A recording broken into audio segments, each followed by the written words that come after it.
आप लोग आते हैं आपके अपने यूट्यूब चैनल पर। जैसा कि आप लोगों को पता है कि मेरे द्वारा आप लोगों को समय समय पर एमपी में आने वाली हर छोटी बड़ी अपडेट सबसे पहले प्रोवाइड कराई जाती है। तो उसी क्रम में मैं आप लोगों के लिए लेके आ गया हूँ मध्य प्रदेश में 10 लाख छात्रों के लिए खुशखबरी। मध्य प्रदेश में 2 लाख भर्तियाँ, जुलाई 25 से फॉर्म भरना शुरू, सभी विभाग में नियुक्ति कैबिनेट में हुआ तय। सभी प्रकार की जानकारी इसी वीडियो में देने वाला हूँ। लगभग 2 लाख पदों पर 2 लाख नए पदों पर भर्ती, वो भी सीधी भर्ती की जाएगी। 10 लाख को छात्रों को लगभग फ़ायदा मिलने वाला है इस भर्ती से। विभिन्न विभागों में भर्ती आने वाली है, डिटेल में बात करेंगे। अगर आपने अभी तक हमारे चैनल को सब्सक्राइब नहीं किया तो प्लीज़ चैनल को सब्सक्राइब कर लीजिए और टेलीग्राम चैनल का लिंक डिस्क्रिप्शन में है, तो टेलीग्राम चैनल को भी जरूर से ज्वाइन कर लीजिए, क्योंकि हर प्रकार की अपडेट आपको सबसे पहले हमारे यूट्यूब चैनल पर ही प्रोवाइड कराई जाती है।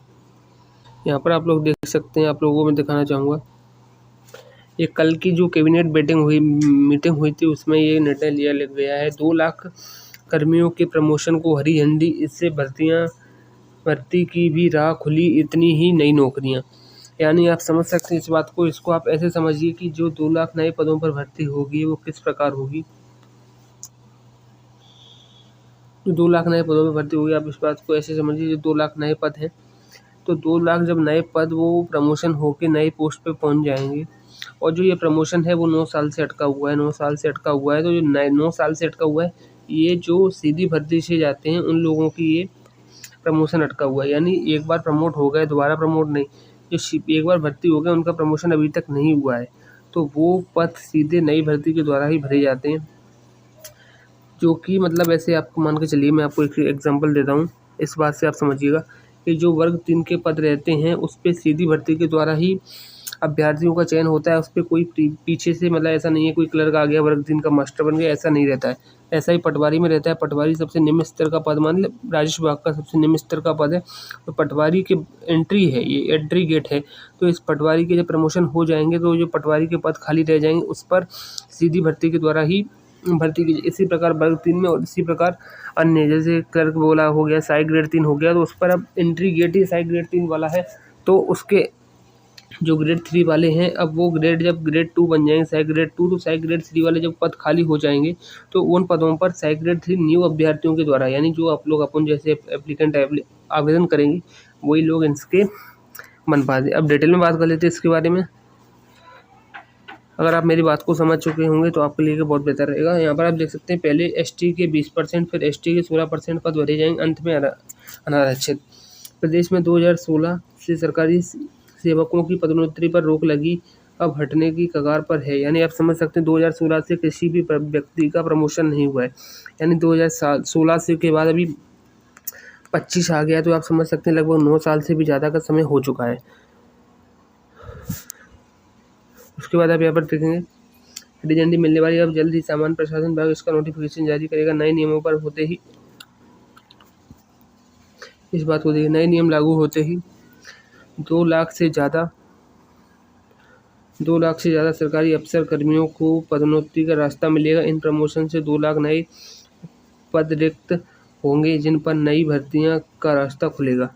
यानी आप सीधी बात समझ सकते हैं कि लगभग 2 लाख पदों पर नई भर्तियां होने वाली हैं। 2 लाख काफ़ी बड़ी संख्या हो जाती है। अगर आपने अभी तक अपनी तैयारी शुरू नहीं की तो आप अपनी तैयारी अभी से शुरू कर दीजिए और हमारे चैनल से जुड़ जाइए, क्योंकि आप लोगों को समय समय पर सबसे पहले अपडेट आप लोगों को हमारे चैनल पर ही प्रोवाइड कराया जाता है। तो आप लोग हमारे चैनल को जरूर से सब्सक्राइब कर लीजिए, और जो भी एमपी में नई वैकेंसी आती है उनका अपडेट आप लोगों को सबसे पहले दिया जाता है। यहाँ पर आप देख सकते हैं, निचले पदों पर जो ऐसे चतुर्थ श्रेणी के कर्मचारी हो गए, जो 4th क्लास के कर्मचारी हो गए, अब उनका जब प्रमोशन अन्य किसी पोस्ट पर हो जाएगा, या मान लीजिए क्लर्क जो आप समझ सकते हैं निम्न चतुर्थ श्रेणी के जो कर्मचारी होते हैं, उनका जो अगला प्रमोशन रहता होगा, मेरे को जानकारी नहीं है। अगर उनका जब आगे पोस्ट पे हो जाएगा तो इस पोस्ट पर कौन आएगा, आप खुद बताइए ना। इस पोस्ट पर आप जो न्यू एप्लीकेंट होंगे वही तो आएंगे। जो वर्ग 3 वाले हैं, अब उस पोस्ट पे कोई ये तो है नहीं कि वर्ग 2 वाला 3 पे आ जाएगा। ये चीज़ आप मेरी समझ रहे हैं ना, कि वर्ग 2 वाला 3 पे तो आएगा नहीं ना, 3 वाला ही 2 पे जाएगा। तो इस बात से आप समझ सकते हैं कि ये पद किस प्रकार भरे जाएंगे। 3 वाला 2 पे जाएगा, ना कि 2 वाला 3 पे आएगा। तो इसी प्रकार जब 2 वाला 3 पे जाएगा, तो 2 वाला जब 1 पे जाएगा, तो फिर इसी प्रकार सबसे ज़्यादा जो पद आएंगे वो एंट्री, जो आप ये समझिए जो वर्ग 3 है ये एक तरीके से एंट्री गेट है। तो इसी एंट्री गेट वाली वैकेंसी पर सबसे ज़्यादा नंबर ऑफ वैकेंसीज आपको देखने की मिलेंगी एज़ कम्पेयर टू ये वर्ग 2 या 1 के बारे में।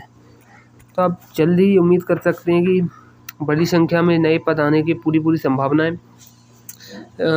ESB ने पहले ही अपना नोटिफिकेशन जारी कर दिया है, जिसमें वर्ग 3 की अभी नोटिफिकेशन अभी भर्ती पेंडिंग है। पुलिस की भर्ती पेंडिंग है, पुलिस कांस्टेबल की, पुलिस SI, ASI है ना, और अपना वर्ग 1 हो गया, और अपना पटवारी अभी पेंडिंग है। तो ये सभी पद आपको इसी भर्ती में देखने को मिलेंगे और एक अच्छी संख्या में आपको ये पद सभी देखने को मिलेंगे। उसके बाद एक और नई अपडेट थी, यहाँ पर आप देख सकते हैं आंगनबाड़ी के भी नए पद बना रही हैं जो महिला बहन हमारी दिख रही हैं। इसमें 459 पद बनाए गए हैं। तो आप यहाँ पर समझ सकते हैं 459 मल्टीप्लाई बाई 2 जब आप करेंगे तो यहाँ पर आपको 8 10 होगा, 1 हो जाएगा, 1 यहाँ पे जाएगा कैरी, यहाँ पर 9 हो जाएगा। 918 पद आपको महिला कार्यकर्ता और सहायिका के देखने को मिलेंगे, क्योंकि एक आंगनबाड़ी पर एक महिला और एक सहायिका होती है। तो इस हिसाब से 918 हो गए। जब आप 944 में से 918 पदों को माइनस करेंगे तो आपको पता ही होगा, यहाँ पर जब आप 944 को 918 से बाद माइनस करेंगे तो 6, यहाँ पर 3 में से 1 जाएगा तो 2, यानी 26 पद आपको यहाँ पर पर्यवेक्षक के यहाँ पर देखने को मिलेंगे। जो चीज़ यहाँ पर आपको देखने को मिलेगी कहाँ पर है, यहाँ पर आप जब क्वालिटी बढ़ा लेंगे तो ये जो चीज़ है ना वो आपको यहाँ पर देखने को मिलेगी। अब डिटेल में बात नहीं करते हैं। यहाँ पर आप देखिए आंगनबाड़ी केंद्रों पर पर्यवेक्षण के लिए पर्यवेक्षक के 26 नए पद स्वीकृत किए, जिसका मूल वेतन 25,300 से लेकर 221 शुरू किया गया है। 2025-26 से 2030 तक योजना की राशि में यहाँ पर आप ये सब देख सकते हैं। तो ये सभी चीज़ें हैं, आप यहाँ पर समझ सकते हैं। यहाँ पर देख सकते हैं 2025-26 कहा गया है। इस चीज़ को जब आप देखेंगे यहाँ पर आप देखिए 2025-26 कहा गया है। तो 2025-26 का मतलब ये होता है कि जो भर्तियां हैं वो इसी सत्र से आना शुरू हो जाएंगी। तो आप लोग उम्मीद कर सकते हैं कि अच्छे यहाँ पर देखिए आंगनबाड़ी कार्यकर्ता और सहायिका के 459 पद, पर्यवेक्षक के 26 पदों पर होगी भर्ती। जो 26 पद हैं यहाँ पर आप देखिए अब 25,300 यहाँ पर होगी भर्ती। तो अगर आपको वीडियो अच्छा लगा हो तो लाइक करें, चैनल को सब्सक्राइब करें। Thank you.